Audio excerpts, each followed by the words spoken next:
हिंदी साहित्य का इतिहास आदिकाल हम पहले पढ़ चुके। आज पढ़ रहे हैं भक्तिकाल। भक्तिकाल में मुख्य बातें देखो, सबसे पहले है भक्तिकाल का नामकरण। काल विभाजन में हम भक्तिकाल का विभाजन वो पहले पढ़ चुके, लेकिन फिर भी देखो मिस्र बंधुओं इन्होंने माध्यमिक काल कहा है भक्तिकाल को माध्यमिक काल, और आदिकाल को क्या कहा था, आरंभिक काल। ये दूसरा जो मध्य काल है ना वो गणपति चंद्र गुप्त ने कहा। उसके बाद में देखो रामचंद्र शुक्ल की ये पूर्व अपर सीमा याद रखनी है।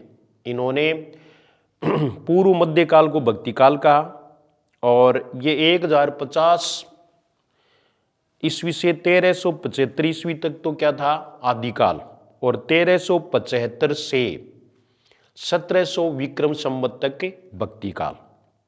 गणपति चंद्र गुप्त इन्होंने मध्यकाल माना है।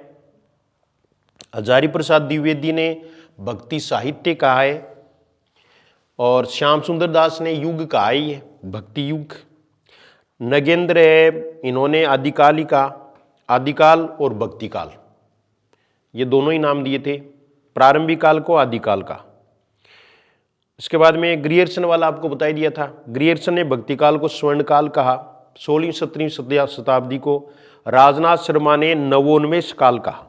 तो ये एक दो याद रख लेना, बस ज़्यादा की जरूरत नहीं है, बाकी आदिकाल में ही पूछेंगे नामकरण। उसके बाद में परिस्थितियाँ हैं वो छोड़ दो।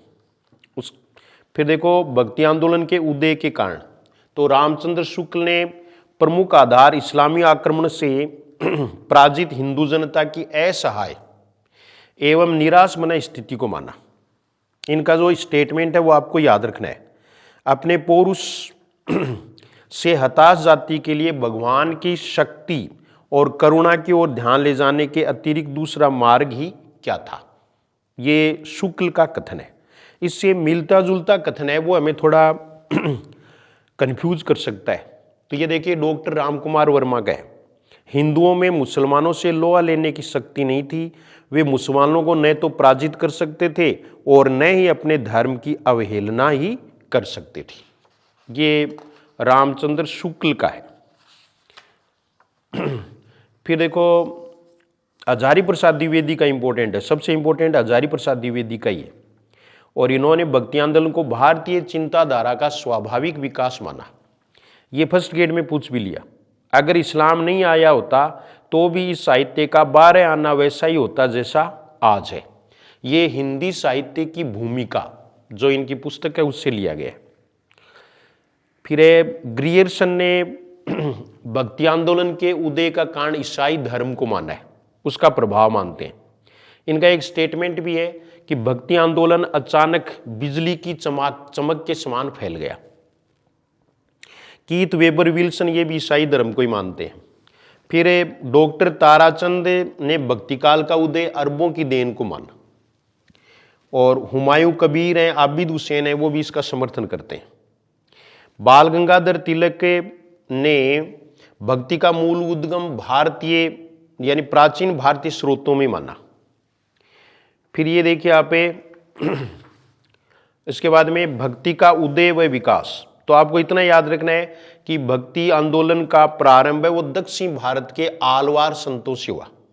ये आलवार संत हैं वो वैष्णव संत हैं, और हिंदी साहित्य है उसका यानी भक्ति साहित्य का प्रारंभ है वो तमिल भाषा से हुआ है, क्योंकि इनकी भाषा क्या थी, तमिल थी।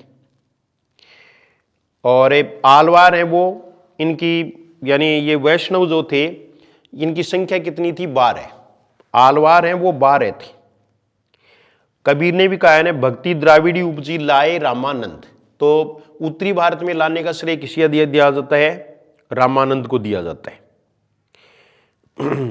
फिर देखो आलवार संत हैं, ये इनमें एक महिला संत थी आंदाल या अंडाल, जिसको गोदा भी कहते थे, और इनको दक्षिणी भारत की मीरा कहा जाता है। फिर एक इनका दिव्य प्रबंधम, नालियार दिव्य प्रबंधम, ये आलवार संतों की रचना है, इसे पंचम वेद कहा जाता है। उसके बाद में देखो भक्ति का जन्म द्राविड़ में उत्तरोत्तर विकास कर्नाटक, महाराष्ट्र, गुजरात से होते हुए वृंदावन में ये उत्कर्ष को प्राप्त होती है, इसका पूर्ण उत्कर्ष हुआ। फिर देखो दार्शनिक पृष्ठभूमि में देखते हैं तो अद्वैतवाद शंकराचार्य का है, विशिष्टाद्वैतवाद रामानुजाचार्य का, ये इंपॉर्टेंट है, पूछा भी जा चुका। द्वैतवाद है वो मध्वाचार्य का है, द्वैताद्वैतवाद है वो निम्बार्काचार्य का है, और शुद्ध अद्वैतवाद है वो वल्लभाचार्य का। वल्लभ है वो शुद्ध होना चाहिए, तो ये आपको ध्यान में रखने हैं। इसके बाद में देखो संप्रदाय, तो स्मार्त संप्रदाय है वो किसका है, इसके प्रवर्तक कौन है, शंकराचार्य हैं, जिनका अद्वैतवाद था। इनको प्रच्छन्न बोध भी कहा जाता है शंकर को। और श्री संप्रदाय ये विशिष्टाद्वैतवाद से उत्पन्न है, रामानुजाचार्य हैं, श्री संप्रदाय के रामानुज आचार्य। तुलसीदास जी हैं वो इसी संप्रदाय से अधिक प्रभावित है। फिर है सनक या सनकादि संप्रदाय, जिसको निम्बार्क संप्रदाय भी कहते हैं, ये निम्बार्क आचार्य है। उसके बाद में देखो ज्यादा इसमें ध्यान नहीं देना है, सखी संप्रदाय है वो इसकी एक शाखा है, निम्बार्क संप्रदाय की शाखा है, ये प्रश्न पूछ सकते हैं सखी संप्रदाय। और निम्बार्क को सुदर्शन चक्र का अवतार कहा जाता है, सुदर्शन चक्र का अवतार। फिर देखिए ब्रह्म संप्रदाय, ये मध्वाचार्य है, बस इतना याद रखना है। रुद्र संप्रदाय है ये विष्णु स्वामी, इसको विष्णु स्वामी संप्रदाय भी कहते हैं। वल्लभाचार्य के गुरु थे विष्णु स्वामी। फिर वल्लभ संप्रदाय है वो वल्लभाचार्य का ही। वल्लभ संप्रदाय में फिर आपको ध्यान रखना है कि वल्लभाचार्य ने पुष्टि मार्गीय भक्ति को अपनाया। भगवान के पोषण या अनुग्रह से ही भक्ति प्राप्त होती है, अर्थात ये पुष्टि का अर्थ है अनुग्रह। पुष्टि का अर्थ क्या है, अनुग्रह या पोषण। इनके मत को पुष्टि मार्ग कहा जाता है। वल्लभाचार्य ने अणुभाष्य और श्री सुबोधिनी की रचना की। श्रृंगार मंडन और विद्वन मंडन है वो संस्कृत में तो इन्होंने लिखे, बाकी हिंदी में है वो विठलनाथ की रचनाएं हैं, श्रृंगार रस मंडन। फिर देखो विठलनाथ है, तो विठलनाथ ने एक महत्वपूर्ण स्थापना की है अष्टछाप की। तो अष्टछाप में की स्थापना इन्होंने 8 कवियों को लेकर के की। अष्टछाप में ये 8 कवि हैं। इन्होंने 1565 में अष्टछाप की स्थापना की थी, 1565 में, 1515 इनका जन्म है। अष्टछाप के कवि पक्के याद रखने, एक प्रश्न पूछेंगे। प्रथम 4 कवि हैं वो वल्लभाचार्य के शिष्य हैं। कुंभन दास सबसे बड़े थे, ये सबसे बड़े यानी वरिष्ठतम है। सूरदास है उनसे छोटे, परमानंद दास, कृष्णदास। कुंभन दास, सूरदास, परमानंद दास, कृष्णदास, ये वल्लभाचार्य के 4 शिष्य हैं। इनमें सबसे छोटे कृष्णदास हैं और सबसे बड़े कुंभन दास हैं। कुंभन दास के बेटे चतुर्भुज दास हैं, वो भी इसमें शामिल हैं, तो ये बाप बेटे हैं। बाद वाले 4 जो कवि हैं वो विठलनाथ के शिष्य हैं। ये गोविंद स्वामी, छीत स्वामी, चतुर्भुज दास और नंददास। नंददास हैं वो सबसे छोटे हैं। अष्टछाप के कवियों में सबसे छोटे नंददास। लेकिन अगर ये पूछ लेने कि वल्लभाचार्य के शिष्यों में सबसे छोटा, तो वो कौन सा होगा, कृष्णदास होगा। और फिर देखो काव्य सौष्ठव की दृष्टि से सूरदास है वो 1 नंबर पर है और नंददास दूसरे स्थान पर है। पद रचना की दृष्टि से परमानंद दास भी ठीक है। फिर देखो हरिराय जो आगे हुए थे वो औरंगजेब के भय से श्रीनाथ जी की मूर्ति है वो उदयपुर राज्य में लाए थे, और इन्होंने वैष्णवन की वार्ताएं जो गोकुलनाथ की थी रचनाएं जो पहले बता दी आपको, उस पर भाव प्रकाश नामक ग्रंथ लिखा। फिर है राधा वल्लभ संप्रदाय के प्रवर्तक हित हरिवंश है, हित हरिवंश। और इसमें आपको ध्यान रखना है कि राधा वल्लभ संप्रदाय है, इसमें राधा की मान्यता अधिक है और राधा का विग्रह है यानी मूर्ति है वो कृष्ण के साथ नहीं होता। फिर देखो इसके अनुसार राधा व कृष्ण अद्वय हैं, उनमें तात्विक भेद नहीं है। राधा के चरणों की उपासना की जाती है। राधा नाम भी राधा वल्लभ है और राधा को कृष्ण से बढ़कर माना गया है। हित हरिवंश को बंसी का अवतार कहते हैं। वो सुदर्शन के अवतार थे, ये बंसी के अवतार है। फिर देखो हरिदासी संप्रदाय, इसके हरिदास हैं, इसका नाम पूछेंगे तो इन्हें सखी संप्रदाय भी कहा जाता है। इसका दूसरा नाम क्या है? सखी संप्रदाय। और इसको टाटी या टैटी संप्रदाय भी कहा जाता है। फिर देखो चैतन्य संप्रदाय, इसको गौड़ीय संप्रदाय भी कहा जाता है। ये अचिंत्य भेदा भेदवाद है। जीव गोस्वामी ने इसकी शास्त्रीय व्याख्या की थी। तो ये संप्रदाय आपको ध्यान में रखने हैं। इसके बाद में देखो उदासी संप्रदाय है, वो श्रीचंद, स्वसुखी शाखा और तत्सुखी शाखा, इन दोनों में एक तो ये याद रखना है कि ये दोनों राम भक्ति काव्य से संबंधित है। स्वसुखी शाखा और तत्सुखी शाखा। स्वसुखी शाखा है ये रामचरण दास और तत्सुखी है वो जीवाराम। फिर रसिक शाखा है वो अग्रदास। अग्रदास के बारे में आगे पढ़ेंगे। फिर साधो संप्रदाय वीर भान का। निरंजन संप्रदाय वो हरिदासी निरंजनी का। परब्रह्म संप्रदाय पहले पूछा हुआ है सेकंड ग्रेड में, दादू दयाल का। तो ये आपको ध्यान में रखना है। फिर है भक्ति काल का वर्गीकरण। तो भक्ति काल को दो भागों में बांटते हैं, निर्गुण भक्ति काल, निर्गुण भक्ति शाखा और सगुण भक्ति शाखा। फिर निर्गुण के दो उपभेद हैं, ज्ञानाश्री और प्रेमाश्री। फिर सगुण के भी दो भेद हैं, राम काव्य और कृष्ण काव्य। ये वर्गीकरण है वो रामचंद्र शुक्ल ने किया है और ये प्रवृत्तिगत है। प्रवृत्तिगत है, ये ध्यान रखना है।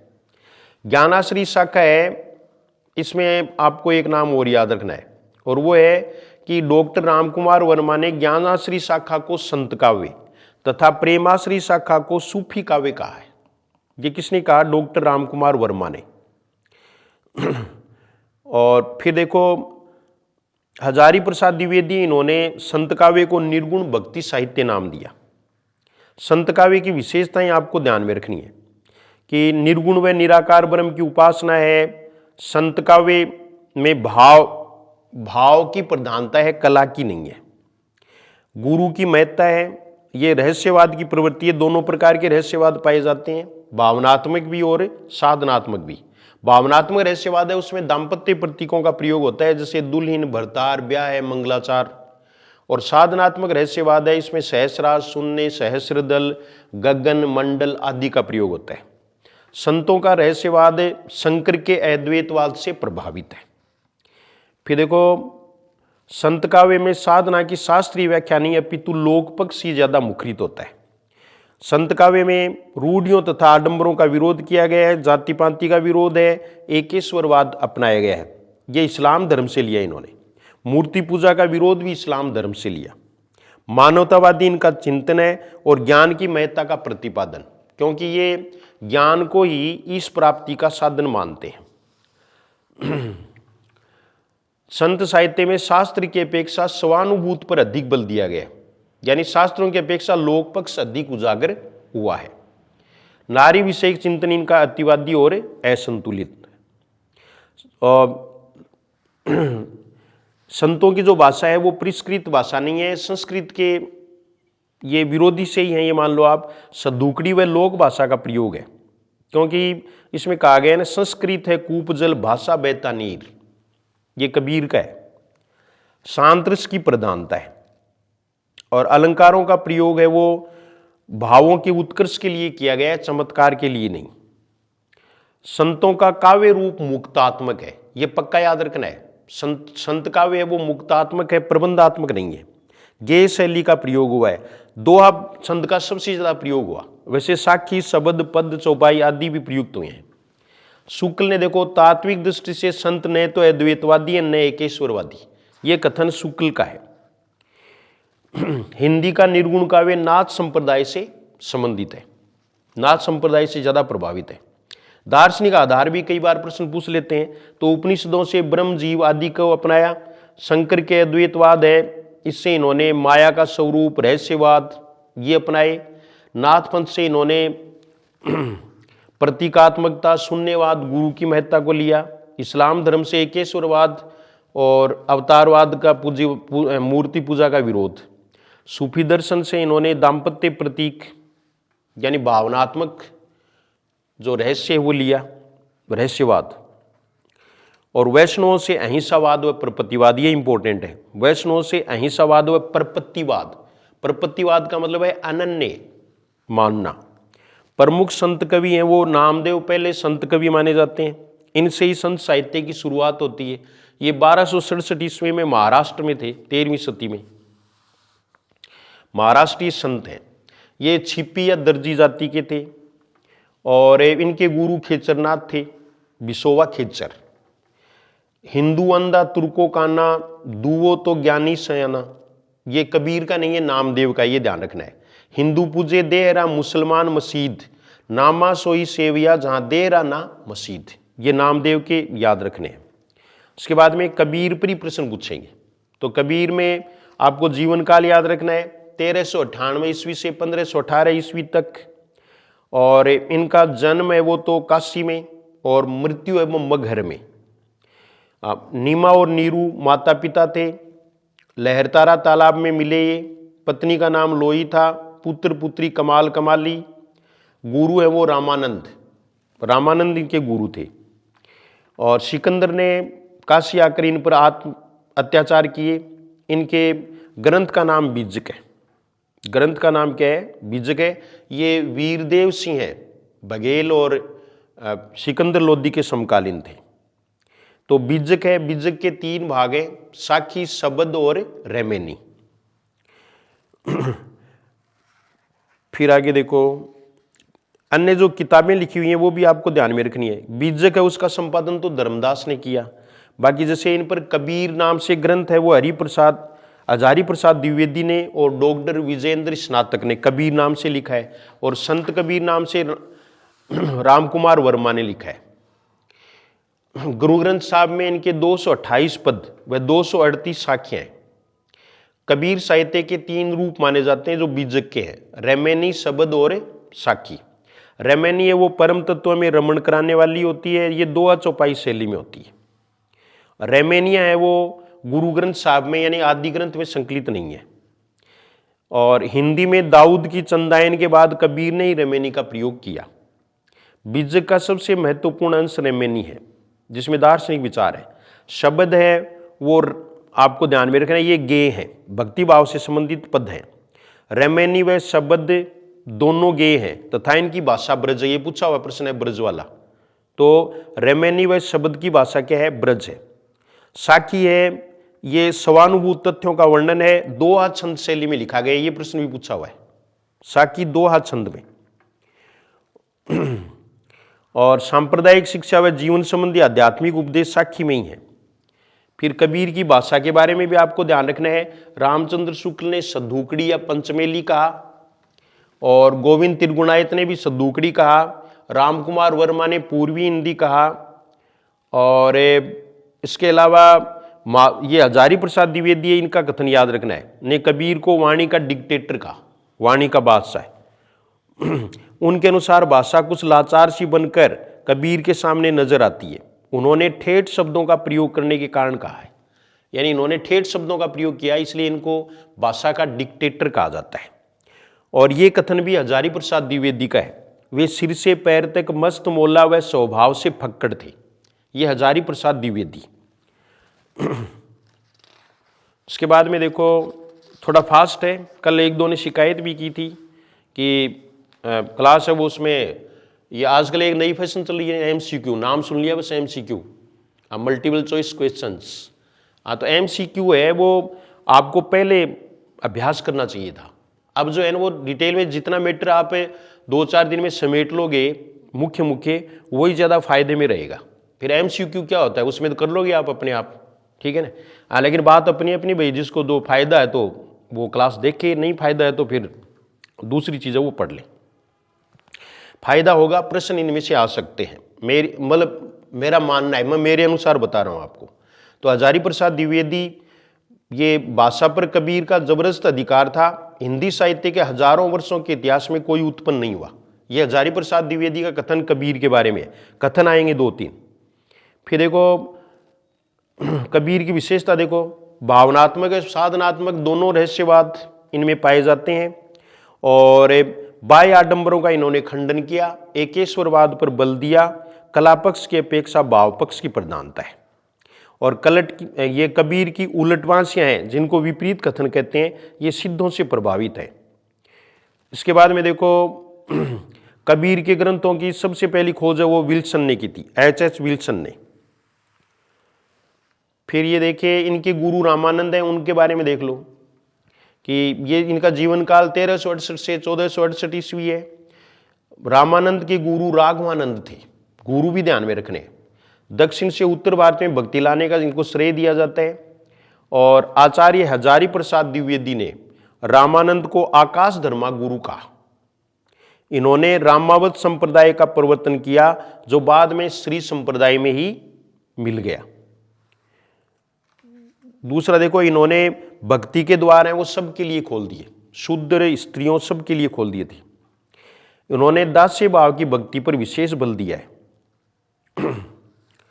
गुरु ग्रंथ साहिब में इनका एक पद है वो संकलित है, तो गुरु ग्रंथ साहिब में तुलसीदास के पद हैं वो संग्रहित नहीं है, बाकी मीराबाई का भी ये सबका है। इनके ग्रंथ का नाम राम रक्षा स्तोत्र है, ये फर्स्ट ग्रेड में पूछा था, राम रक्षा स्तोत्र। ये राम भक्ति का प्रथम ग्रंथ माना जाता है। फिर देखो, और आरती कीजिए हनुमान लला की, ये पद भी यानी ये आरती है वो भी ग्रियर्सन ने रामानंद द्वारा रचित बताई है। इनके 12 शिष्यों का नाम भक्तमाल में मिलता है। तो 5 तो संत कवि हैं, कबीर, रैदास, धन्ना, पीपा और सेन। और 5 भक्त कवि हैं, नरहरियानंद, सुरसरानंद, अनंतानंद, सुखानंद और भावानंद। 2 इनकी महिला शिष्य थी, पद्मावती और सुरसरी। फिर है रैदास। रैदास है वो कबीर के समकालीन है, लेकिन अगर मान लीजिए आगे पीछे है तो रैदास बाद में आएंगे, कबीर पहले आएंगे। ये 1398 से 1448 ईस्वी माने जाते हैं। इनका वास्तविक नाम है वो रविदास था। निम्न वर्ग में उत्पन्न हुए, लेकिन इनकी शैली है वो उत्तम थी। मीरा इनकी शिष्य थी। और इसके बाद में देखो, इनकी भाषा है वो ब्रज थी। भाषा में कबीर में इनमें अंतर है। रैदास ने भी कला पक्ष की अपेक्षा प्रतिपाद्य पर अधिक बल दिया। ये निर्गुण संत थे और सिकंदर लोदी के निमंत्रण पर दिल्ली गए थे। ये 2 है ना, मन चंगा तो कठौती में गंगा, ये रैदास का ही कथन है। और एक है ना, इनका भजन है प्रसिद्ध, प्रभु जी तुम चंदन हम पानी, ये किसका है? रैदास का है। संत पीपा और संत धन्ना में ये कोई ज्यादा योगदान नहीं है, इनके 1-1, 2-2 पद हैं वो आदि ग्रंथ में सम्मिलित है। गुरु नानक ये 1469 ईस्वी में हैं और ये खत्री जाति के थे, सिख धर्म के संस्थापक हैं। गुरु ग्रंथ साहिब में मेला नामक खंड में इनके पद हैं वो संकलित है। इनके दर्शन का सार है वो जप्पू जी है। जप्पू जी ये जीके में पूछ लेते हैं। और सोहेला है वो इनके ग्रंथ का नाम है, आशा दीवार और सोहेला। इनकी पंक्ति ध्यान में रखना, रैन गवाई सो के दिवस गवाया खाए, हीरे जैसा जन्म है कोडी बदले जाए। जैनर दुख में दुख नहीं माने, सुख स्नेह और भय नहीं माने, कंचन माटी जाने। ये नानक की पंक्तियां हैं। कबीर के बाद के संत हैं वो दादू दयाल है। बाद के संत में देख लो अब, तो दादू दयाल है, इनका जन्म 1544 ईस्वी में। ये जो है कई बार क्रम में पूछ लेते हैं, तो क्रम आपको ध्यान में रखना है। दादू दयाल है वो 1544 ईस्वी के, 44। राजस्थान के प्रथम संत व कवि कहे जाते हैं। ये जाति से मुसलमान या तेली या मोची थे। इनकी उत्पत्ति है वो कबीर की तरह ही मानी जाती है। ये शिष्य रूप में साबरमती नदी में लोदीराम ब्राह्मण को मिले थे। इनके गुरु का नाम वृद्ध भगवान बुरहानुद्दीन या बुढ़न कहा जाता है इनके गुरु को। और फिर देखो, इनके पुत्र 2 प्रसिद्ध हैं, गरीबदास और मिस्किनदास। इन्होंने परब्रह्म संप्रदाय की स्थापना की। परब्रह्म पक्का याद रखना है, पहले भी बता दिया मैंने आपको। दादू पंथ की स्थापना है वो 1533 में सांबर में हुई थी। और इनका सत्संग स्थल है वो अलख दरीबा था। प्रधान पीठ है वो नरेना यानी नारायणा जयपुर में है। अकबर है वो दादू के उपदेशों से काफी प्रभावित हुए थे। ये कबीर का इस पर सबसे अधिक प्रभाव है। दादू की 2 रचनाएं याद रखें, अनभय वाणी और काया बेली। अनभय वाणी और काया बेली। इनके 52 शिष्यों का वर्णन मिलता है भक्तमाल में, लेकिन प्रमुख रूप से हैं वो देखो, इनके संतदास, जगन्नाथ दास, सुंदरदास, रज्जब जी। सुंदरदास और रज्जब जी के बारे में हम आगे भी पढ़ेंगे। बाकी इनके दोनों पुत्र भी इनके शिष्य थे। और टिब्बा जी परागदास ये थे। दादू की वाणियों का संग्रह है वो हरडे वाणी में है। हरडे वाणी पूछेंगे, अब अंगवधु पूछ लिया ने, तो हरडे वाणी में किसकी वाणियों का संग्रह है? दादू की वाणियों का संग्रह है। और ये संकलनकर्ता कौन थे? इनके दो शिष्य थे, संतदास और जगन्नाथ दास। संतदास और जगन्नाथ दास। तो जगन्नाथ दास हैं वो दादू के साहित्यिक शिष्य कहे जाते हैं। फिर हरडे वाणी है, ये भी काफी चर्चा में भी रहा है। तो ये रज्जब जी ने संकलन किया, लेकिन इसमें वाणी किसकी है? दादू की है। तो दादू रचित भी जो है वो ये हरडे वाणी तो है ही। अंगवधु, अंगवधु है उसका किसने किया था? अंगवधु का, अंगवधु में इनकी वाणियों का संकलन रज्जब जी ने किया था, जबकि हरडे वाणी है वो संतदास और उनकी बताई दी आपको। तो रज्जब जी ने अंगवधु और परशुराम चतुर्वेदी ने दादू की वाणियों का संकलन दादू दयाल नाम से किया। तो दादू दयाल रचना है वो परशुराम चतुर्वेदी की मानी जाएगी। फिर रज्जब जी, रज्जब जी है वो 1567 ईस्वी, ये राजघराने के थे, पठान थे। और इन्होंने सैनिक शिक्षा के साथ इनकी पढ़ाई लिखाई हुई। दादू शिष्यों में सर्वश्रेष्ठ स्थान रखते हैं। ये अपनी बारात लेकर जा रहे थे नौबेर, तो रास्ते में दादू की वाणी सुनकर के वैरागी बन गए। और दादू ने रज्जब जी को हमेशा दुल्हे वेश में रहने की आज्ञा दी। इनके पंथ का नाम रजबावत, ये छोड़ दो। इनकी गद्दी है वो सांगानेर में है। और इनकी रचनाएं अंगवधु बताई दिया। दादू की समग्र रचनाओं का संकलन है एक सबंगी है। सबंगी है वो दूसरे संतों की रचनाएं। फिर देखो सुंदरदास, ये 1596 है, यानी सुंदरदास हैं वो बाद के हैं किसके? रज्जब जी के। और ये देखो ये दौसा के हैं, धौसा में। इनका जन्म धौसा है, दौसा नहीं। ये एक ही प्रश्न इन पर पूछते हैं कि दादू के शिष्यों में और संत काव्य में, यानी संतों में सर्वाधिक शिक्षित कौन है? सुंदरदास है। ये प्रतिभाशाली थे और ये अपने फतेहपुर शेखावाटी में भी 12 वर्ष तक रहे थे। ये श्रृंगार विरोधी कवि थे। इन्होंने रसिक प्रिया, रस मंजरी, सुंदर श्रृंगार, इनकी खूब आलोचना की है। रसिक प्रिया किसकी है? केशवदास की। रस मंजरी किसकी है? नंददास की। और सुंदर श्रृंगार है वो सुंदर कविराय की।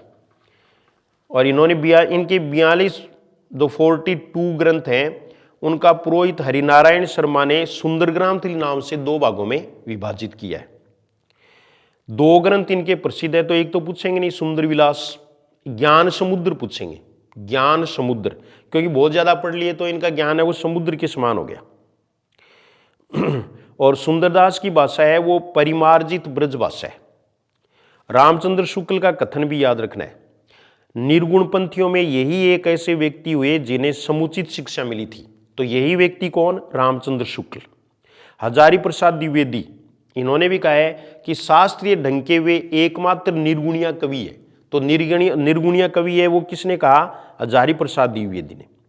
इनके पंक्तियां देखो, बोलिए तो तब जब बोली बेको होए। फिर है गरीबदास, गरीबदास है ये इनकी एक ये अनभय प्रबोध, ये रचना बस ध्यान में रखनी है। मल्लुकदास है, इनका जन्म है वो राजस्थान में नहीं हुआ। राजस्थान में देखो किसी संत का जन्म नहीं हुआ इनमें से, तो इसलिए वो संत धन्ना पीपा वो हैं बस राजस्थान के। फिर है मल्लुकदास, ये 1574 ईस्वी इनका जन्म है और इलाहाबाद के ये रहने वाले थे। इनके गुरु का नाम कील या द्राविड़ विट्ठल था। आलसियों का महामंत्र है, इस पर प्रश्न पूछते हैं। ये अजगर करे न चाकरी, पंछे करे न काम, दास मलूका कहे गए सबके दाता राम। ये मलूकदास का कथन है। फिर इनकी भाषा अवधी और ब्रज मानी जाती है। ज्ञानबोध और रतन खान इनकी प्रसिद्ध रचनाएं। फिर देखो प्रेमाश्री शाखा है, तो प्रेमाश्री शाखा इसको प्रेमार्गी शाखा भी कहते हैं, प्रेम आख्यानक काव्य परंपरा भी कहते हैं, और रोमांसी कथा काव्य परंपरा।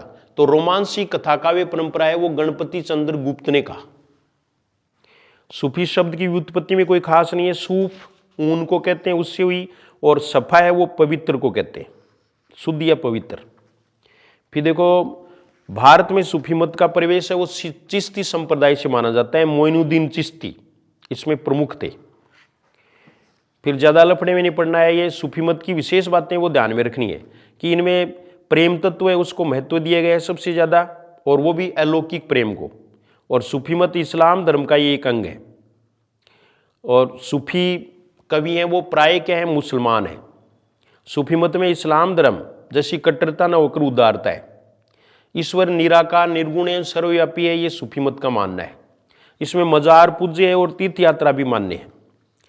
फिर देखो सूफी काव्य का प्रयोजन देखो, रामचंद्र शुक्ल का कथन देखो, सूफी प्रेम काव्य अधिकतर मुसलमान कवियों द्वारा रचे गए हैं। इनकी रचना का प्रयोजन इस्लाम तथा सूफी साधना का प्रचार करना है। डॉक्टर रामकुमार वर्मा कहते हैं सूफी प्रेम कथाओं का निष्कर्ष एकमात्र सूफी मत का प्रतिपादन ही है।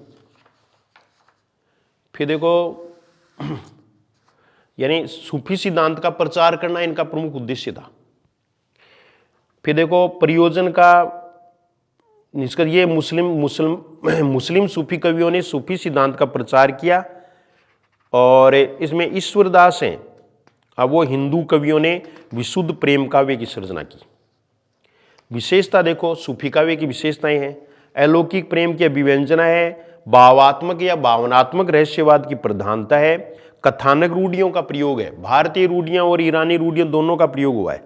इतिवृत्तात्मकता इसकी खास विशेषता है, यानी कथात्मकता यानी वर्णनात्मकता है इसमें। और इनके काव्य है वो प्रबंधात्मक है, जैसे संतों का काव्य है वो मुक्तात्मक है। खंडन मंडन का अभाव है और हिंदू मुस्लिम एकता का सराहनीय प्रयास इन्होंने किया। मसनवी शैली का प्रयोग किया। मसनवी शैली वो फारसी शैली है जिसमें 5 चरण होते हैं। फिर ये देखो मसनवी शैली के साथ साथ इन्होंने कड़वक शैली, ये अपभ्रंश की दोहा चौपाई शैली है, उसको अपनाया गया। और नायिका मूलक नामकरण थे, जैसे चंदायन, मृगावती, मधुमालती आदि। फिर देखो अवधी भाषा का इन्होंने प्रयोग किया है। इन्होंने ज़्यादातर अवधी भाषा का ही प्रयोग किया है। ठेठ ग्रामीण यानी पूर्वी अवधि का प्रयोग किया, जबकि रामचरितमानस है उसमें परिनिष्ठित या पश्चिमी अवधि का प्रयोग हुआ है। नूर मोहम्मद है, इनके अनुराग वांसरी और इंद्रावती है ना, अभी आगे लेंगे, की भाषा पर ब्रज का प्रभाव है और उस्मान की रचना पर भोजपुरी का प्रभाव है। फिर ये देखें इनका प्रिय अलंकार है वो समासोक्ति है, लेकिन जायसी है उनका प्रिय अलंकार है वो वस्तु उत्प्रेक्षा है। फिर है रसों का प्रयोग, तो इसमें वियोग चित्रण है वो अधिक हुआ है, वियोग श्रृंगार। रामचंद्र शुक्ल के अनुसार सूफी काव्य में प्रेम की सर्वाधिक यानी प्रेम ही सर्वाधिक महत्वपूर्ण है और उसमें विरह वेदना पाई गई है। इनके अनुसार हास्य व रौद्ररस का सूफी काव्य में अभाव है, हास्य कहीं भी इन्होंने नहीं लिखा है। इनका काव्य रूप है वो प्रबंधात्मक मुक्तात्मक दोनों है, लेकिन प्रबंधात्मक का ही अधिक भाव इनमें मिलता है। सूफियों का प्रेम तत्व है वो, ये पहले सेकंड ग्रेड में प्रश्न पूछा जा चुका कि सूफियों का प्रेम तत्व है वो परंपरागत भारतीय प्रेम से भिन्न है, यानी विशुद्ध भारतीय नहीं है। इनका जो प्रेम है वो एकांतिक है, लोकबाह्य है, उन्मुक्त प्रेम है, यानी स्वच्छंद प्रेम है, जबकि भारतीय प्रेम है वो वैवाहिक है, मर्यादा पर आधारित है। फिर आगे देखिए यहाँ पे संत काव्य और सूफी काव्य में समानताएं, तो दोनों निर्गुण उपासक हैं, दोनों का लक्ष्य ईश्वर प्राप्ति है, दोनों ने गुरु की महत्ता को मान्यता दी है और दोनों ही परम शक्ति की खोज में लगे हैं, माया से दूर रहने की सलाह दी है, दोनों ही कवि होने के साथ साथ साधु भी हैं और दोनों ही रहस्यवादी हैं। असमानता पर आएगा प्रश्न। तो संतों का उद्देश्य धार्मिक एकता था, जबकि सूफियों का उद्देश्य सांस्कृतिक एकता था। संत स्वभाव से अक्खड़ व स्पष्टवादी थे, जबकि सूफी हैं वो शांत, विनम्र और सहनशील हैं, यानी सूफी हैं वो ये अंतर्मुखी हैं, जबकि संत हैं वो बहिर्मुखी हैं। संत प्राय गृहस्थ थे, लेकिन ये घुमक्कड़ थे। ये अंतर प्रमुख है। संत काव्य में ईश्वर प्राप्ति का मुख्य साधन ज्ञान है, जबकि सूफियों का क्या है, प्रेम है। संतों ने खंडन मंडन की पद्धति पर दोल दिया है, इस पर जोर दिया ना, जबकि सूफियों ने मंडनात्मक वृत्ति ही अपनाई है। सूफी कवियों ने परमात्मा को स्त्री तथा आत्मा को पुरुष माना है, जबकि संतों ने उल्टा माना है।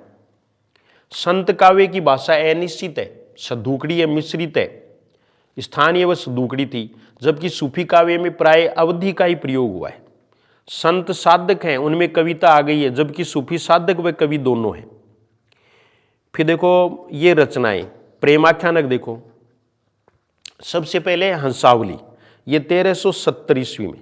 हंसावली का रचनाकार याद रखना है, जो इससे मिलता जुलता है, ये असाहित, असाहित है, असाहित। मैं जल्दी जल्दी आपको केवल रिवीजन के उद्देश्य से करवा रहा हूं। और इसको प्रथम ग्रंथ है, प्रथम प्रेमाख्यानक है, वो किसी ने माना? गणपति चंद्र गुप्त ने, डॉक्टर नगेंद्र ने भी। फिर इसके बाद में देखो चंदायन, तो चंदायन का रचनाकार याद रखना है मुल्ला दाऊद, क्योंकि मौलवी चांद दिखाता है। ये 1379 इसकी रचना है। रामकुमार वर्मा ने प्रथम आख्यानक माना, प्रेम आख्यानक। ये पक्का याद रखना है, इससे सूफी काव्य परंपरा का प्रथम ग्रंथ माना जाता है, सूफी काव्य परंपरा का प्रथम ग्रंथ। इसके नायक हैं वो तो लोर हैं, और इसकी नायिका है वो चंदायन है, और दोनों ये विवाहित थे। चंदा व लोर की उन्मुक्त प्रेम कहानी है। और ये देखो डॉक्टर माता प्रसाद गुप्त ने इसको लोर कहा है, लोर कथा। तो लोर कथा किसको कहा गया है? चंदायन, यानी चांद को दिखा हुआ है लोरी दे बच्चा ने, तो लोर कथा। इसमें 5 अर्धालियों के बाद 1-2 छंद उसका प्रयोग हुआ है। सत्यवती कथा है, इसके रचनाकार हैं वो ईश्वरदास है, ईश्वरदास, यानी सत्य ही ईश्वर है। इसको प्रथम प्रेमाख्यानक है वो हजारी प्रसाद द्विवेदी ने माना है। ईश्वरदास सगुणोपासक भक्त हैं, ये ध्यान रखना है, बाकी सभी निर्गुणोपासक हैं प्रेमाख्यानक वाले। और इसमें राजकुमारी सत्यवती और राजकुमार ऋतुपर्ण की प्रेम कथा है। तो आपको ये ध्यान रखना है कि इसका नायक का नाम याद रखना है ऋतुपर्ण, ऋतुपर्ण नायक है।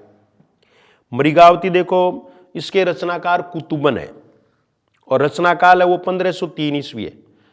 सत्यवती कथा की 1501 है, और मृगावती की 1503 है। कुतुबन के गुरु हैं वो शेख बुरहान थे। इसमें देखो आपको ये ध्यान में रखना है कि मृगावती को प्रथम आख्यानक रामचंद्र शुक्ल ने माना, इसलिए भी ये इंपॉर्टेंट है, प्रथम प्रेम आख्यानक। मधुमालती है, इसके रचयिता मंझन है। ये पद्मावत के बाद की रचना है 1545 ईस्वी में, क्योंकि पद्मावत है वो 1540 ईस्वी में है। और ये ध्यान रखना है कि इसमें नायक का नाम पूछेंगे तो ये मनोहर, और नायिका मधुमालती है। इसकी भाषा अवधि है 5 अर्धालियों के बाद 1-2 है इसमें एक ये ग्रंथ है वो आपको ध्यान रखना है कि ज़्यादातर जो सूफी ग्रंथ हैं प्रेमाख्यानक हैं, उनमें 2 विवाह तो कम से कम दिखाएं, बहुविवाहवाद या बहुपत्नीवाद पाया जाता है, लेकिन इसमें ऐसा नहीं है। इस कथा में प्रेम का उच्च आदर्श रखा गया है। यह अपवाद है इसका, इसमें बहुपत्नीवाद नहीं है। पद्मावत का ध्यान रखना है। मलिक मोहम्मद जायसी रचयिता हैं, रचनाकाल पक्का याद रखना है 1540 ईस्वी, और शेरशाह है सूरी, या उस समय बादशाह थे। मलिक मोहम्मद जायसी का जीवन काल कोई खास नहीं पूछेंगे, 1464 ईस्वी से 1542 ईस्वी मानते हैं, कुछ 1492 ईस्वी मानते हैं। बस बाघ के रूप में गोली लगने से इनकी मौत हुई थी। ये अमेठी के पास जायस के रहने वाले थे, इसलिए इनको जायसी कहा जाता है। अमेठी के राजघराने में इनका बहुत ही मान था, और ये कान्य व देखने में कुरूप थे। इन्होंने स्वयं ने भी कहा है, एक नयन कवि मोहम्मद गुनी, तो एक नयन वाले ये कवि थे। शेरशाह इनके रूप को देखकर हंसा तथा इन्होंने कहा था, मोही का हंसेसी की को है रही, यानी मुझे हंस रहे हो या मुझे गढ़ने वाले ईश्वर पर हंस रहे हो। तो ये पंक्ति पूछ लेते हैं कि मोही का हंसेसी की को है रही, ये किसकी पंक्ति है? तो जायसी की है। और इनकी 3 रचनाएं शुक्ल ने मानी है, पद्मावत, अखरावट और आखिरी कलाम। इसमें अखरावट है वो प्रत्येक अक्षर पर लिखी जाने वाली रचना है, प्रत्येक अक्षर पर 1 चौपाई लिखी गई है इसमें, और इसमें 7 अर्धालियों में 2 और सोरठा है। ये 1505 की रचना मानी जाती है। आखिरी कलाम है वो 1528 ईस्वी में। इसमें बाबर जो है वो शाह वक्त के रूप में वर्णन किया गया है, बाबर के समय की रचना है, और इन्होंने अपने जन्म के बारे में भी इसमें बताया है। इसमें कयामत का वर्णन है, ये प्रश्न पूछा हुआ है कि इसमें आखिरी कलाम में कयामत का वर्णन है। फिर देखिए अन्य ग्रंथ है वो चित्ररेखा इनका ग्रंथ है, चित्रलेखा नहीं चित्ररेखा, ये ध्यान रखना है। फिर है कहरनामा, मसलनामा और कन्हावत भी इनकी रचना मानी जाती है। पद्मावत के बारे में देखो कि ये एक तो प्रतिनिधि ग्रंथ माना जाता है। पद्मावत है वो सूफी काव्य धारा का प्रौढ़तम व श्रेष्ठ ग्रंथ है और प्रतिनिधि ग्रंथ माना जाता है, और जायज से वो प्रतिनिधि कवि माने जाते हैं। पूरा ग्रंथ है वो एक रूपक काव्य के रूप में है, और इसकी भाषा है वो ये ठेठ अवधि है, यानी ग्रामीण अवधि, प्रबंधात्मक महाकाव्य है। और हरदेव बारी ने इस पर रत्नशेखर कथा का प्रभाव माना है। ये मसनवी शैली और कड़वक शैली में लिखा गया है। इसमें ये पक्का याद रखना है 7 अर्धालियों यानी चौपाइयों के बाद एक दोहा छंद का प्रयोग हुआ है। जायसी के गुरु कौन थे? शेख मोहिद्दी थे। और पद्मावती के प्रतीक याद रखने आपको, पद्मावत के, जिसमें पद्मावती वो परमात्मा का और यानी सात्विक बुद्धि का है। कामायनी में ये श्रद्धा के लिए प्रतीक है, और रत्न सेन है वो आत्मा का है, यानी शुक्ल ने आत्मा का प्रतीक माना है, मन का, जीवात्मा का। और हीरामन तोता है वो गुरु का प्रतीक है।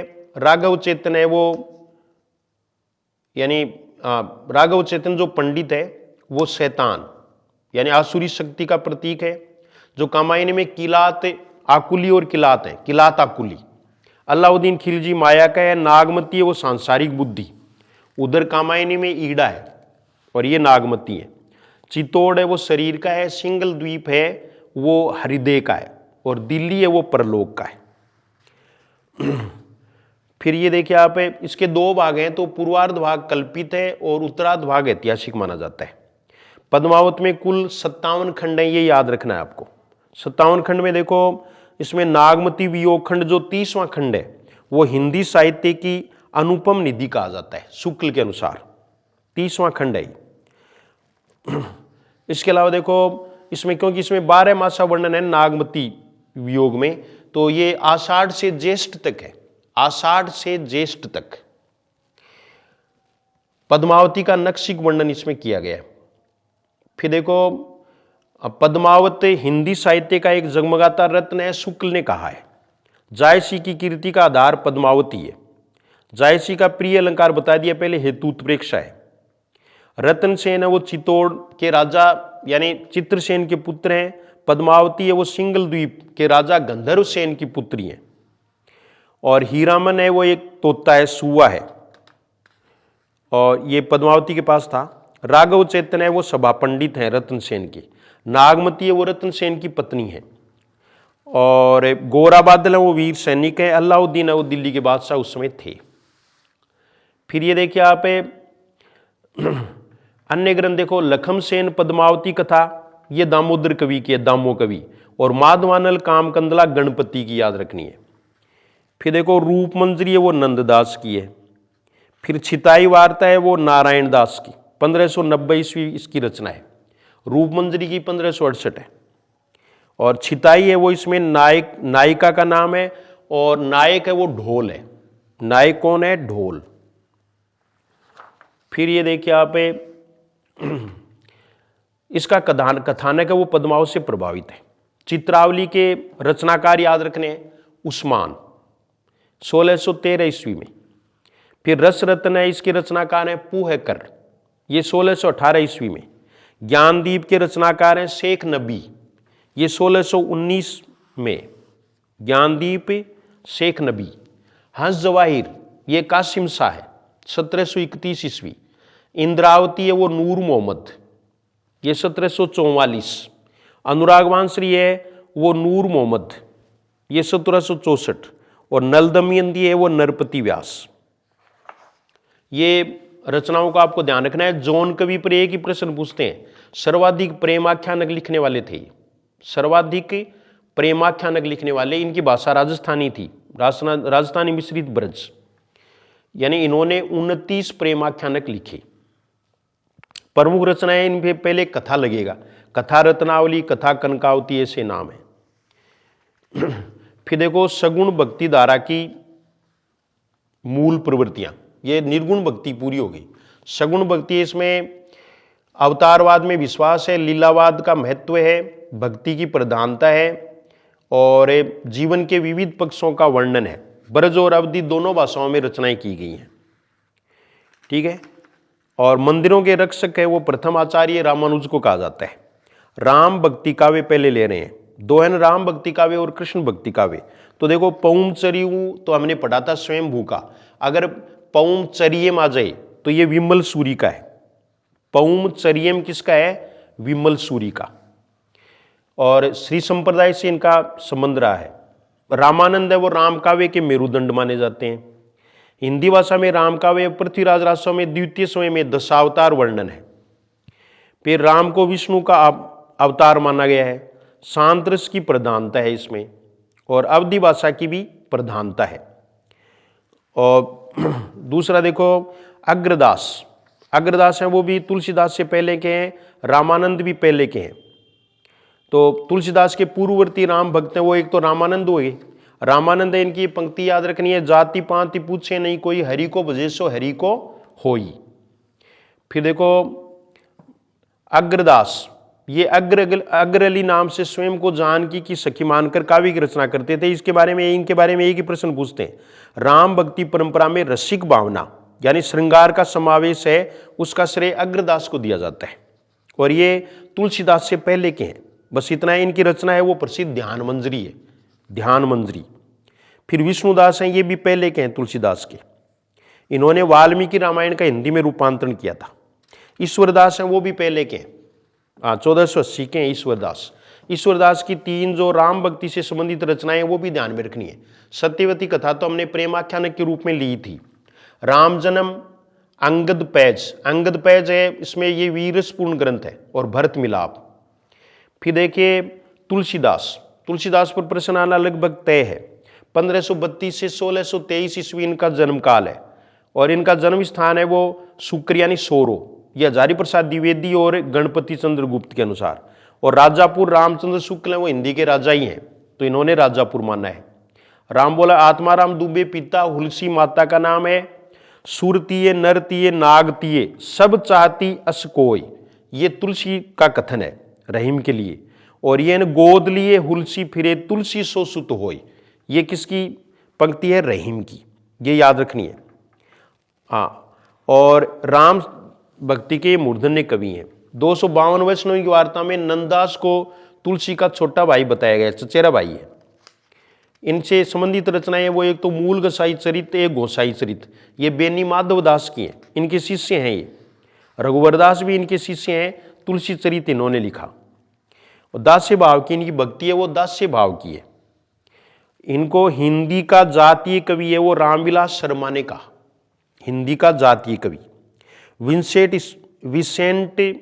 विंसेंट स्मिथ ने तुलसी को मुगल काल का सबसे बड़ा आदमी, ये एक कथन आएगा। ग्रियर्सन ने बुद्ध देव के बाद सबसे बड़ा लोकनायक माना। मधुसूदन सरस्वती ने आनंदवन का वृक्ष कहा, और अमृतलाल नागर ने मानस का हंस, जो इनका उपन्यास भी है, ये इनको मानस का हंस कहा। फिर ये पूछा हुआ है सेकंड ग्रेड में, नाबादास ने तुलसी को कलिकाल का वाल्मीकि कहा, और इन्हें भक्तिकाल का सुमेरु भी कहा। शुक्ल तुलसी को स्मार्त वैष्णव मानते थे। फिर देखिए यह एक कवि यानी तुलसीदास ही हिंदी को प्रौढ़ साहित्यिक भाषा सिद्ध करने के लिए काफी है, ये शुक्ल का कथन है। और इनके 12 ग्रंथ हैं वो प्रामाणिक माने जाते हैं, जिनमें से 6 ग्रंथ हैं वो अवधि में है और 6 है वो ब्रज में है। तो अवधि वाले हैं, इनमें रामचरितमानस है, जानकी मंगल है, पार्वती मंगल है, बरवे रामायण है, रामाज्ञा प्रश्न है, रामलला नेच्छु है। आपको ये याद रखना है कि मंगल शब्द आ जाए और राम शब्द जिनके नाम में आ जाए वो अवधि में है। ब्रज भाषा में रचित ग्रंथ है विनय पत्रिका, ये 279 पद हैं विनय पत्रिका में। कवितावली, गीतावली, कृष्ण गीतावली, ये कई बार ये दे देंगे कृष्ण गीतावली, तो कृष्ण गीतावली नाम आते हमारे दिमाग में रहेंगे नहीं तुलसीदास, तो याद रखना है ये तुलसीदास जी की है। दोहावली जिन्हें तुलसी सच्चाई कहते हैं, और वैराग्य संदीपनी, ये इनकी रचना है। इनकी पहली रचना है वो रामलला नेच्छु को माना जाता है, अंतिम रचना कवितावली को। कुछ है ना वो अंतिम रचना है वो हम इसमें हनुमान बाहुक लेते हैं ना, तो वो कवितावली का ही एक अंश है, लास्ट वाला।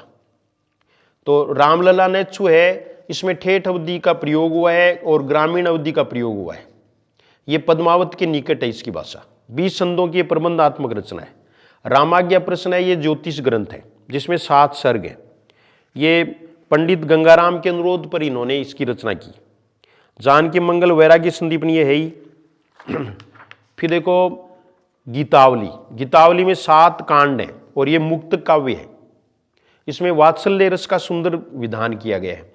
फिर है कृष्ण गीतावली, ये सूरसागर के अनुकरण पर लिखी गई। तुलसी ने वृंदावन यात्रा के समय इसकी रचना की थी, कृष्ण गीतावली की। बरवे रामायण है, ये प्रबंधात्मक काव्य है, इसमें 7 कांड हैं। इसकी रचना रहीम के आग्रह पर की, बरवे छंद का प्रयोग किया गया है।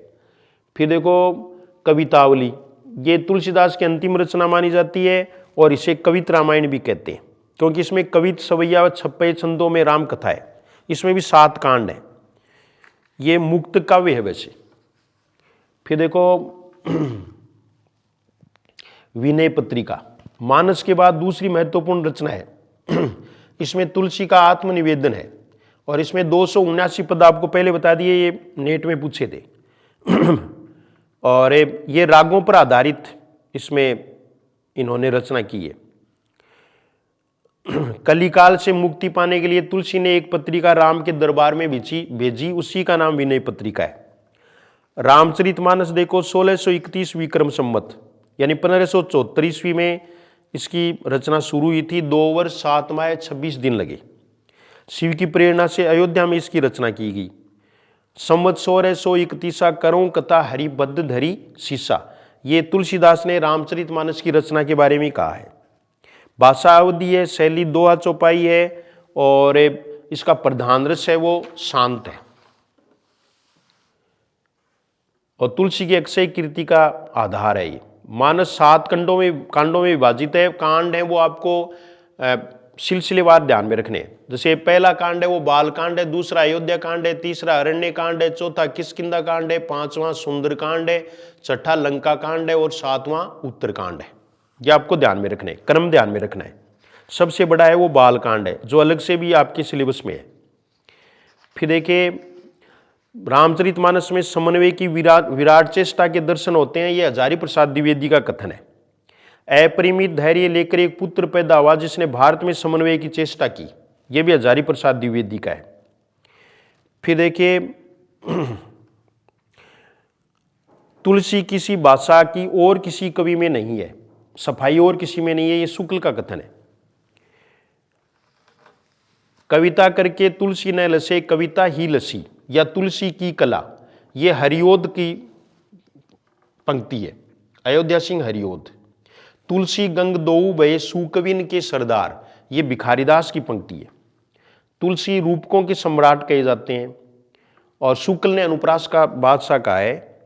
हिंदी काव्य की सब प्रकार की रचना शैली के ऊपर गोस्वामी जी ने अपना ऊंचा स्थान प्रतिष्ठित किया। ये उच्चता और किसी को प्राप्त नहीं है, ये शुक्ल का कथन है। और रामचरितमानस की सबसे बड़ी विशेषता कवि द्वारा कथा के मार्मिक स्थलों की पहचान करना है।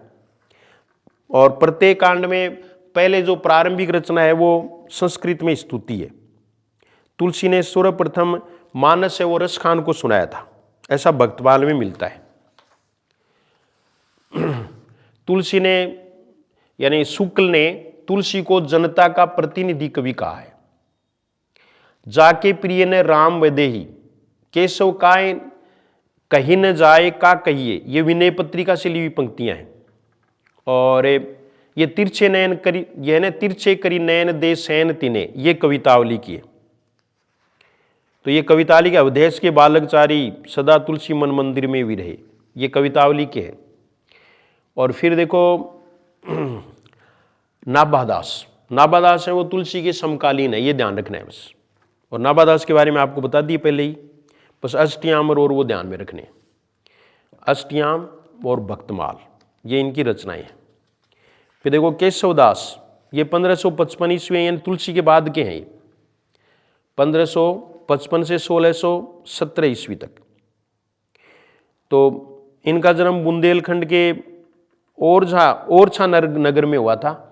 केशवदास का उपनाम वेदांती मिश्र था। निम्बार्क संप्रदाय में दीक्षित थे। और ये ओरछा नरेश यानी इंद्रजीत सिंह के सभाकवि थे। हिंदी के प्रथम आचार्य माने जाते हैं। ये भी फर्स्ट ग्रेड में पूछा था।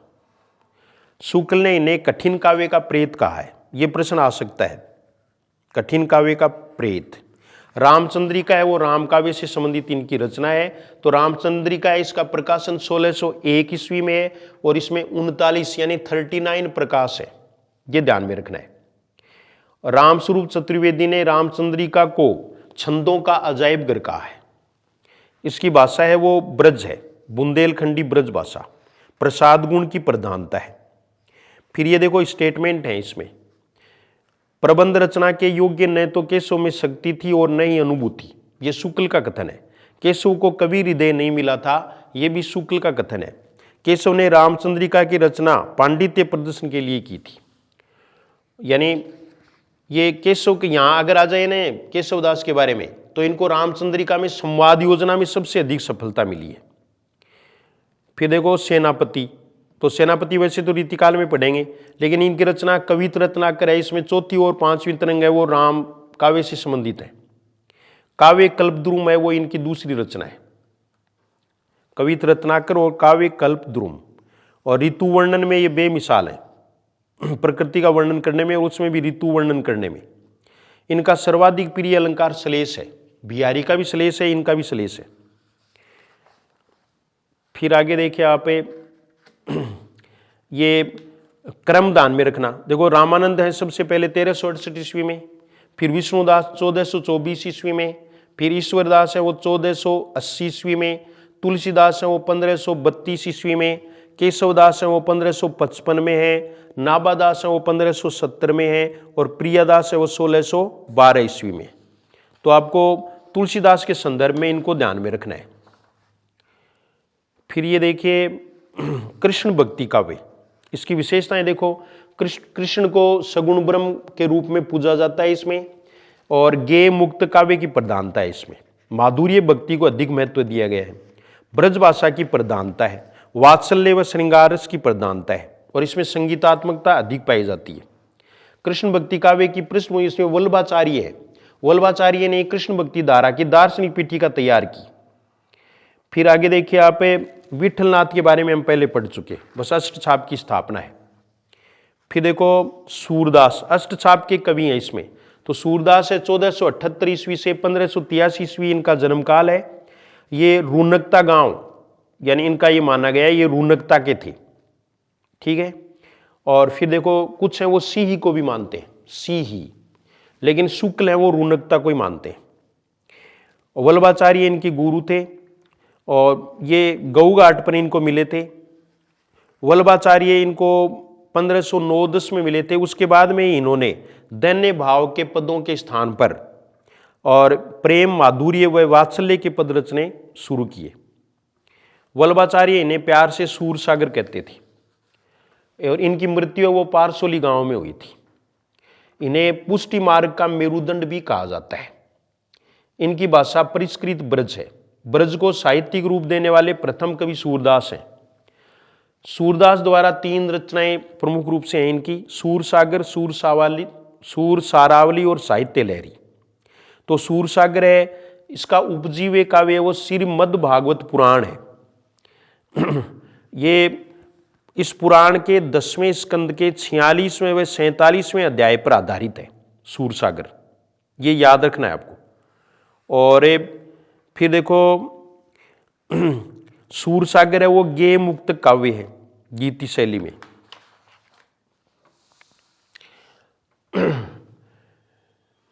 सूरसारावली देखो ये सूरसागर का ही सार है, बस इतना याद रखना है।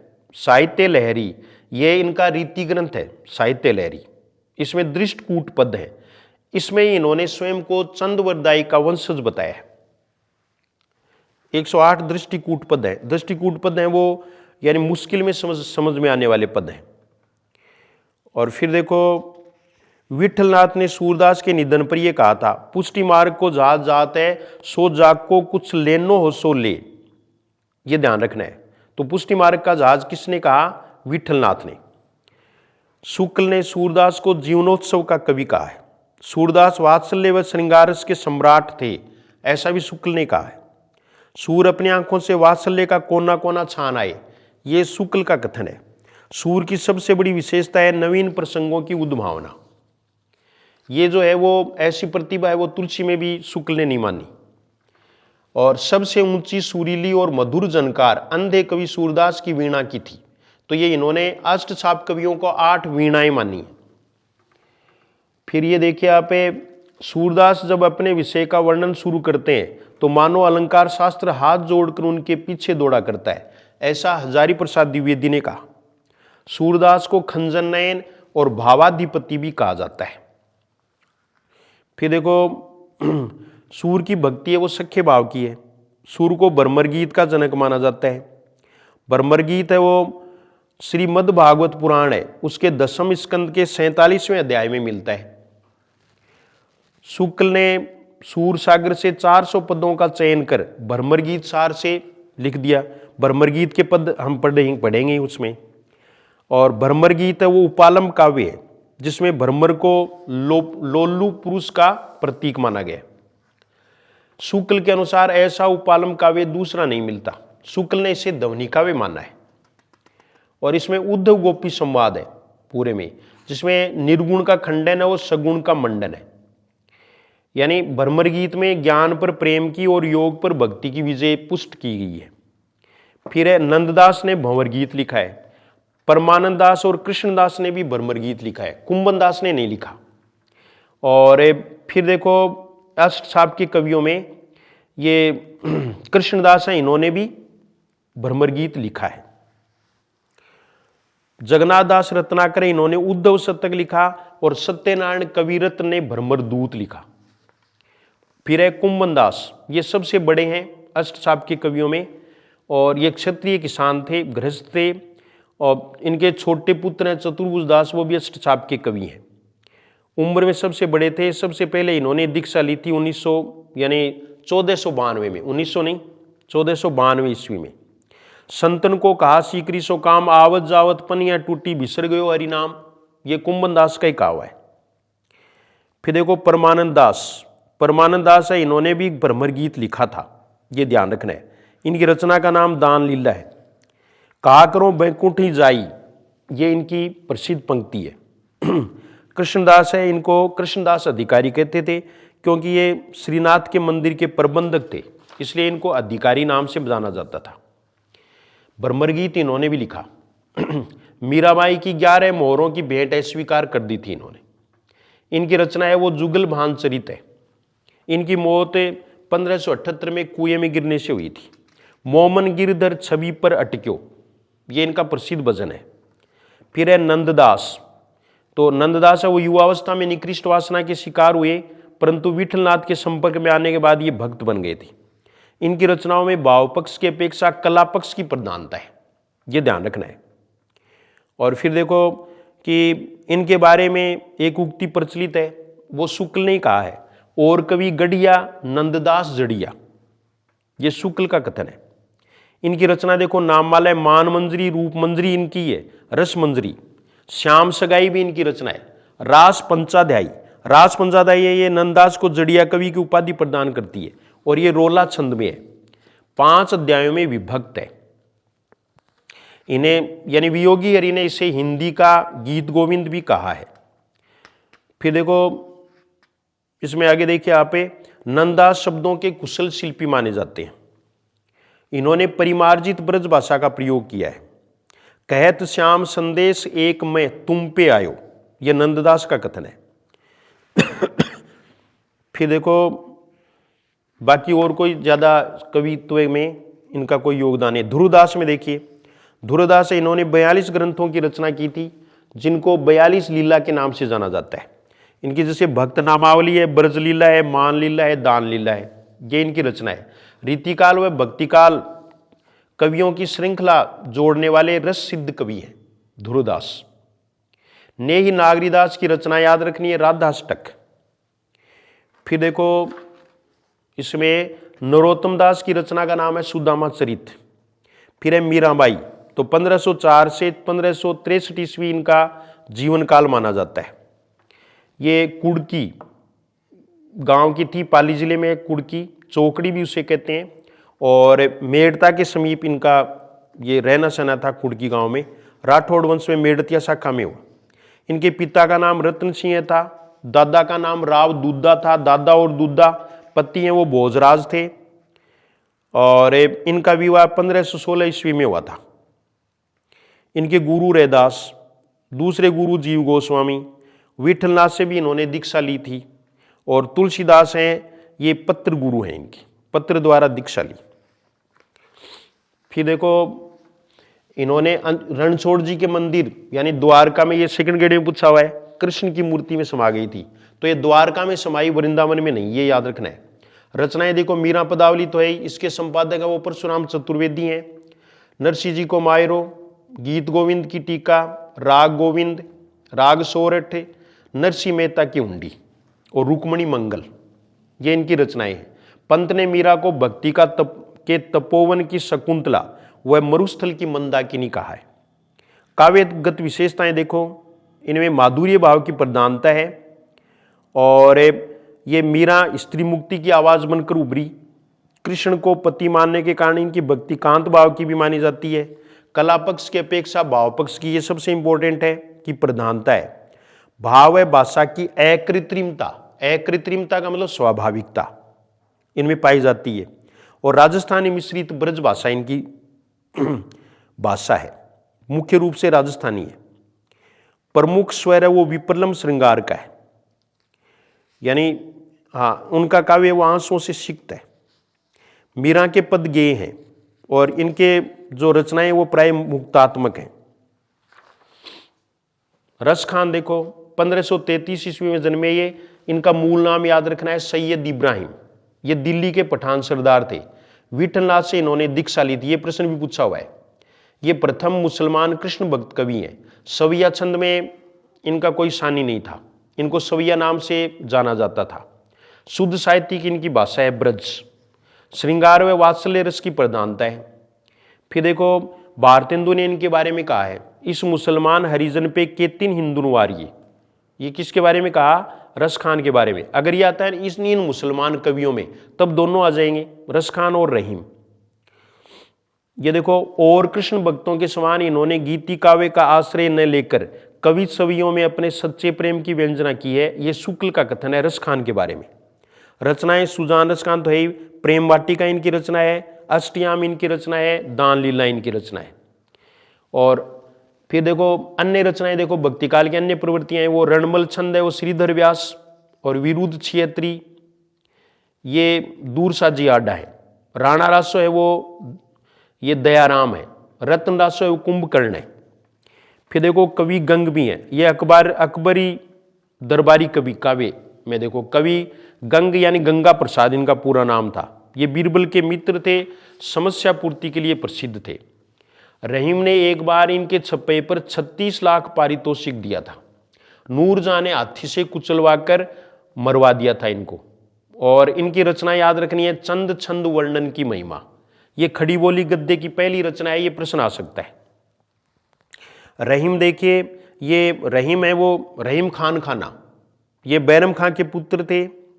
और इनकी रचना है रहीम दोहावली तो है, नगर शोभा है, एक मदनाष्टक है, और फिर बरवे नाई का भेद है।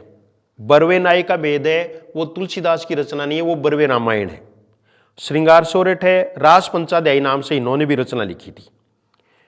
और रहीम की रचनाओं का संग्रह रहीम रत्नावली नाम से भरतपुर के मायाशंकर याग्निक ने किया। ये आपका था भक्तिकाल। तो भक्तिकाल के बारे में हमने ये जाना, और मैं रीतिकाल के बारे में आपको और बता दूंगा।